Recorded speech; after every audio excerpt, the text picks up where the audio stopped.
Greetings, everyone. I wonder what took us so long to do this, honestly. Holy shit, seriously. Crash Bandicoot for the PlayStation 1, the first game I ever played for the PlayStation. This game and all of its sequels are the second half of my childhood. The half not dominated by Sega and Sonic the Hedgehog. I have never touched a Crash Bandicoot game. I haven't really even seen one. Like, The first game is sort of like the Mario 1 and Sonic 1. There's nothing inherently wrong with it, just the sequels are a lot better. Yes. Yeah.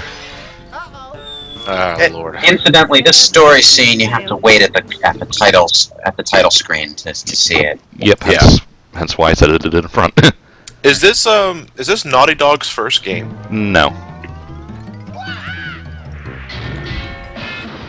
It's look- know what it is? Associate with the name, but look at that 32-bit 3D graphics. Nothing has a texture. Absolutely nothing.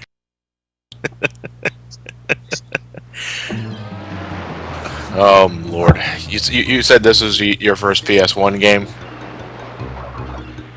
Well, it was the first one I remember playing anyway. Yeah, this is, I think this is about as early as I can't remember. No, this wasn't. It wasn't a launch game, but it might as well have been. No, I was saying this is as early as I didn't get a PlayStation at launch. I didn't Neither get did one I. until like 96. I didn't get one until like 97, Well, when did the PS1 come out? 95. I think it was 95. Oh, so it came out before the N64. N64? Huh. for the longest time, I didn't actually have a PlayStation of my own. What I had was my stepfather's PlayStation and whatever his demo discs had for me to Shut play. up, R2. Yeah. Sorry, putting on vibrate. Continue. All I had for the longest time was the demo disc. The only thing on the demo disc worth playing was the second level of Crash Bandicoot 1. There- So okay. I just played that over and over and over again. You just refreshed my memory, actually, the moment you mentioned demo disc. Yes, technically the first time I ever experienced Crash Bandicoot was with the demo disc. I remember it was another stage, I think. No, It was the next stage, I think. It was the next stage, and it pretty much introduced you to the concept of how Crash works, and there was also the giant green gem in the hallway. Have a second. Oh, Epic fail. God damn it. What happened? What happened? I thought the boxes would spawn instantly. No, funny trivia, Crash actually came out in the US before Super Mario 64 did. Yes. Yes. So, like, but I think Super Mario 64 came out first in Japan, so it's still for the first 3D platformer in a lot. Well, when like, did it come out in Japan? hold on, I've got the third is Mario 64. In Japan, it came out. Crash came out in America first in August of '96. So yeah, 64 came out first in Japan. But one thing that's I've always wondered about Crash is how well does it control, considering that it's a 3D space. Well, but you're using a It D-pad. controls well. Well, it's hard because the first one only lets you use the D-pad. yes. Yeah. The second and third ones control beautifully. Yeah. Well, that's because at that point they had made a Analog. They had. Yes. The D-pad isn't that big of a problem because the camera is always fixed, so you don't have to worry too much about precision control. You can usually guide Crash easily enough to exactly where you need to land it, but Definitely. it's still a lot smoother with an analog stick. Because like every 3D game I've played with a D-pad, like can- Metroid Other M and the 3D parts of Super Paper Mario, it's always really awkward trying to move in a 3D space with a Controls. D-pad. It still controls all right. It's not perfect, but The thing is though is like it's the Crash game I visit the least, between the first three. I did play a lot of this back when I first got it, and as a result, when I first played Crash 2 and eventually Crash 3, I still found myself using the D-pad more than the analog stick, even though the latter is the much better option. Like the only real problem with the lack of analog stick is lack of speed control. You're always going to be moving full speed in whatever direction you're heading, so that makes precision a bit of a chore. Yeah. Incidentally, it's not as hard to time this as you might. You screwed that up. it's easier to do it on the way down. But since I had to mess, I didn't care. Yeah, that's how I do Yeah. it too. What do the masks do? Are They're they basically hits. okay. They're free hit points. If you get hit without the mask, you die. So you they're can like have- the hearts in Rayman, or Yeah. Yeah. You can have up to 2 masks at a time, and if you get a third one where you've got 2, you get invincibility. for a short period of time with a bitching tune. Yeah. Yeah. Aku Aku, incidentally, Uka in later Uka. games he It's was Uka introduced. Uka. No, it's Aku Aku. Aku Uka Aku Uka's is the evil one. Oh, right, you're right, Yeah. my bad. In later games, he was introduced as a spirit, and he had a character and a voice actor and everything. I think in the instruction manual for this, he was just a witch doctor on the islands who helped Crash through the masks. Yeah. So that's our girlfriend right there, so... Her name's Oh, I yeah. thought she was kidnapped. She was kidnapped. These are the bonus stages. You're going to see. There are 3 kinds of bonus stages. That one is the only one you're probably ever going to see because the other 2 are ridiculously hard to get and even harder to beat. No, I show them what they are, but I never beaten any of them because I so rarely play them. I don't know But what they why are. is she there if she's supposed to be There- kidnapped? There are 2 other kinds of bonus stages. There's the end breed, which serve no purpose at all except to be really hard bonus stages, and there are the end cortex bonus stages, which you get the keys from. There are 2 keys in the game, and they actually unlock extra stages. You know, with how much Lewis is talking, you would think he was the one that recorded the game. Nope, I But did. if she's kidnapped, why is she in the bonus stage? She just is. Mind you, this is only. I think she only appears one more time after this game. It's worth mentioning how you save in this game, isn't it? You can only save through those bonus stages. What's her name again? Tana. I missed it. Tana, yeah. They stopped using her as a character and replaced her with Coco, apparently because Parents weren't happy with how she looked. Yeah. And then Sega gives us Rouge the Bat. Yeah. When parents think about her. Oh man. You can only save either by getting a gem, getting a key, or by going through one of her bonus stages. Mind Okay, you, you know, nothing- this is something that bugs me in every single game that does it. 3D games with 2D platforming sections. Well, Mario technically- Galaxy does it. This game apparently does it. Fucking does it. Why do you need 2D sections in your 3D game? Make a Well, 3D game. Well, to be fair, this is very, very, very early 3D, so It is very early 3D, but you're still moving on a 3D plane, I should mention. yeah, you can easily just walk right still up. move, you can still move in a Z-axis. There's virtually no reason to do so, but you're still Yeah. moving in a 3D plane. But you have the option.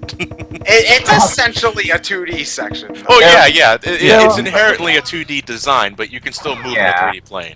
What actually winds up happening is later in the game you'll have stages where you're switching between going left and right, And forward and back. and going straight and backward in the same stage. Not in the same sense as Sonic Unleashed, but just in the sense that the path changes. Okay, well that's better. It's just And games some- like Galaxy where it's just like, okay, now we're gonna make you play a 2D section for some. I've never liked those parts. This was that point in 3D platforming development where no one had a functional camera yet. So you're either stuck in a tunnel or you're stuck in a 2D right section. Pretty much. You just gonna ignore that box? Yes. Why? Well, wait. Because this isn't Crash 2 and 3, they don't count towards gems. You just left it there. Oh, passwords? This needed passwords? Well, that's because not everyone had a There's memory card. there's passwords and then there's super Save. passwords, which you can This- start implementing the moment you enter triangle twice, I believe. Yeah. Yeah.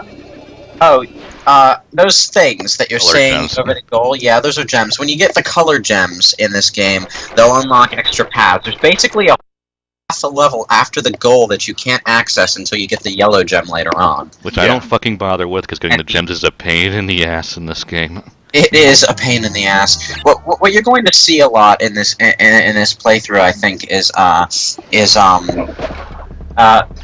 Ryan just missing gems entirely because the game doesn't let you get them until you get another gem later on that lets you access one That's little bad. section in the level that has 2 boxes in it. Oh, so it's bullshit backtracking. Yeah. Crap. Yeah. Which is Yeah. part of the reason why no one ever bothers with it in this game. There's that, and this is the only game also that, in order to get the gem for the stage, you have to get all the boxes in conjunction with not dying. Well, so if- technically if you don't. Technically, you can die as many times as you want, as long as you don't get any checkpoints. Well, no, I think if it's you died, period. If you die, you have to go all the way back to the beginning of the level to get all the boxes you got again. You Yeah. could start from a checkpoint, backtrack to the beginning of the level, and as long as you got the boxes, you'd be fine. But No, I think it's if you die just once, that's it. You don't No. get it. No, it's just that the box will save your boxes in this game. In Insanity Beach, multiple times I've died on that one part that Ryan died on. Legitimately died, not just walked into the pit. Because it's hard to get all those boxes without falling. But if as long as I go back from the checkpoint back to the start and get all the boxes, I still get the gem. And I also think this is the only game which doesn't count boxes that were destroyed by TNT crates. Yes. Yeah, the basic. I fucking hate it, by the way. This game is a pain in the ass to get the gems, so don't even fucking bother. You really don't even get anything for them. So the gems don't even unlock a true ending in this game. They sort of unlock an alternate ending where you rescue. Oh, I keep forgetting her name. Damn it. Her. Titania. We rescued the damsel in distress early, before the final boss. By the way, fun fact about this particular level. In E3 1995, Miyamoto remarked at how good the water level, and this apparently inspired him to try different water levels later in games. Crash? Yeah. Huh. Because this was 395, and apparently Miyamoto was really impressed with how the water looked. I will say though for 1996. For 1996, Crash Bandicoot was actually a really damn fine looking game. Yeah. It was. It really was. Oh. And then that happened. And Miyamoto changed his mind. Well, there's a lot of polygonal detail on all of this stuff, like. Well, because you're in a much more, unlike a lot of games later on where you have a much bigger world. This is very narrow, so they have more room to put details into things. Yeah. Like, there's almost no textures in this game, I noticed, but the models are pretty high poly considering it's a 32-bit system. There's plenty of textures. I'm Yeah. seeing it all over. Well, Crash doesn't really have any textures on Yeah, it. he does. Yeah, he His does. stomach I'm has noticing. bags, jeans. I'm noticing that the thing about it is that the things with the most textures are the things that don't animate. Well, yeah, that's kind of always happens. Well, Crash is mostly solid color. All of the enemies seem to be mostly solid. He has a gradient on his front and back. Well, the parts that I see most are just solid orange and solid blue. It is texture though. Yeah. They're not very... Okay, fine. There's not a lot of complex textures. You guys... You gotta understand. You're talking about early PS1 here, man. I get what you're saying, though. It is pretty simple looking, but it works. God damn it, it works. And I wish they would go back to that for the newer Crash game. There is no newer Crash game. Crash kind of died at some point. Crash Twin Sanity is awesome, and you all should go play it. It's not. It's not like Crash Rapid had. Vortex is okay, but you're not missing much if you skip it. Yeah, it's Crash didn't have a giant like Sonic did. He just sort of faded away. I know. Yeah. Got sold off is what happened. Yeah, Naughty Dog sold them to, I believe, was it THQ? Was it? Hold on, I've got the Crash wiki page up because I know next to nothing. I think the IP has changed hands multiple times. Yeah. Okay, hold on. The first 3 games were made by Naughty Dog. Then the 2 after that were made by Traveler's Tales. And then the next 2 were made by Radical Entertainment. And there hasn't really been another platformer game since 2000. Really, that is a real damn fucking shame. Especially with all the retro revivals, I think a Crash game in this style again would do pretty well. I didn't know you planning on making one? For the DS, but it got canceled. I didn't know you could stand on the throne and just bullshit your way past his attacks that way. Well, that's how I do it, so... There was a boss? I wasn't even paying attention. I was looking at the wiki page. You killed a boss in like 2 seconds? That was Papu Papu. He's pathetic. Yeah. I didn't even see what he looks like. The first real boss in this game is Ripperoo. All you need to know is native shaman person. Who you boop on the head 3 times. Yes. Hmm.